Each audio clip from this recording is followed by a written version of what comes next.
Salut, le titre de cette vidéo peut paraître un peu péjoratif, mais c'est parfaitement ok d'être politiquement arriéré, puisque nous sommes tous arriérés, non pas dans un, mais dans une multitude de domaines.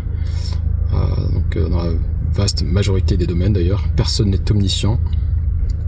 Donc quand on a une connaissance approfondie dans un domaine, que ce soit en histoire, en philo, en politique, en maths, en chimie, en informatique, en médecine, peu importe, et qu'on en discute avec une personne qui, elle, semble ne pas maîtriser le sujet, on a un peu trop tendance à sous-estimer cette personne, à se croire intellectuellement supérieur à elle, et il faut vraiment arrêter avec ça.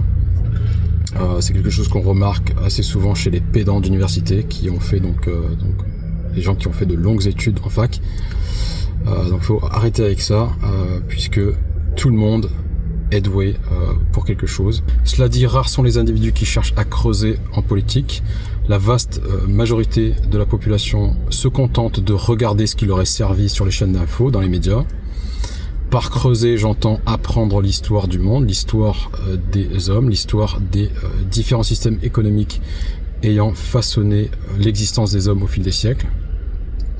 J'entends par là lire des ouvrages politiques majeurs tels que le Manifeste du Parti communiste de Marx et Engels, le marxisme et la question nationale de Joseph Staline, Mon combat d'Adolf Hitler, ou encore le petit livre rouge de Mao Zedong, de la contradiction de Mao Zedong, et vous pouvez ajouter à cette liste beaucoup d'autres ouvrages politiques. Personnellement, j'ai un petit peu creusé, donc pendant des années j'ai essayé de comprendre ce qu'il se passait en coulisses, donc derrière le mur de propagande.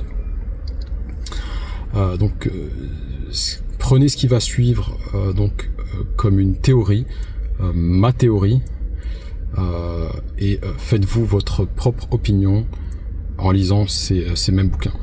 Alors l'arriération politique, ça ressemble à quoi ? Eh bien c'est quand on perçoit la politique comme un éternel affrontement entre deux camps principaux ayant des objectifs et des valeurs distincts. D'un côté la gauche, progressiste, mondialiste et anticapitaliste, et de l'autre la droite, conservatrice, anti-immigration et plutôt pro-business.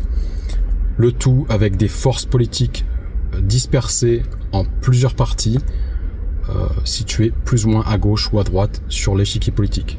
Alors en réalité, ces deux camps sont les deux faces d'une même pièce et forment une seule et même entité politique.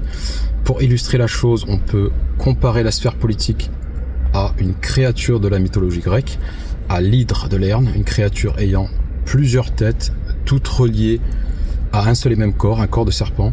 Donc dans l'exemple, chaque parti politique serait représenté par l'une des têtes de la créature.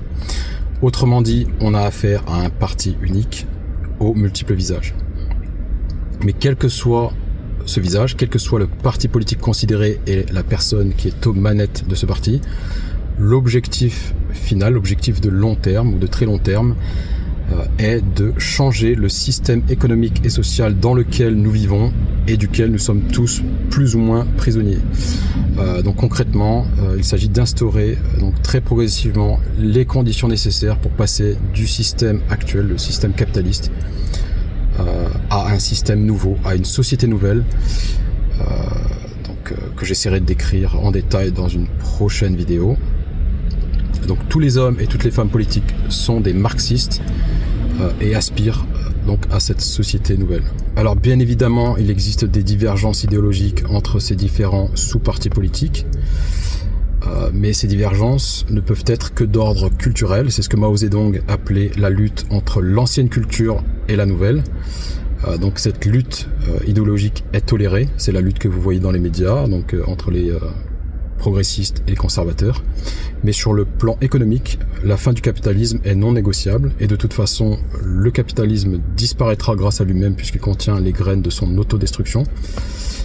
Et pour finir, petit mot sur l'immigration, n'en déplaise aux racistes de tous bords, l'immigration va se poursuivre, quel que soit le parti politique au pouvoir, entre guillemets.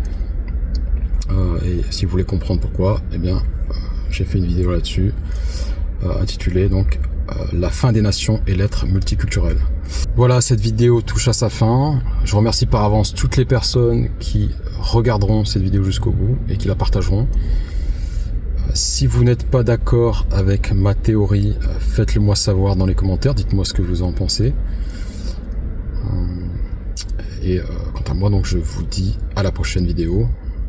D'ici là, comme toujours, donc portez-vous bien.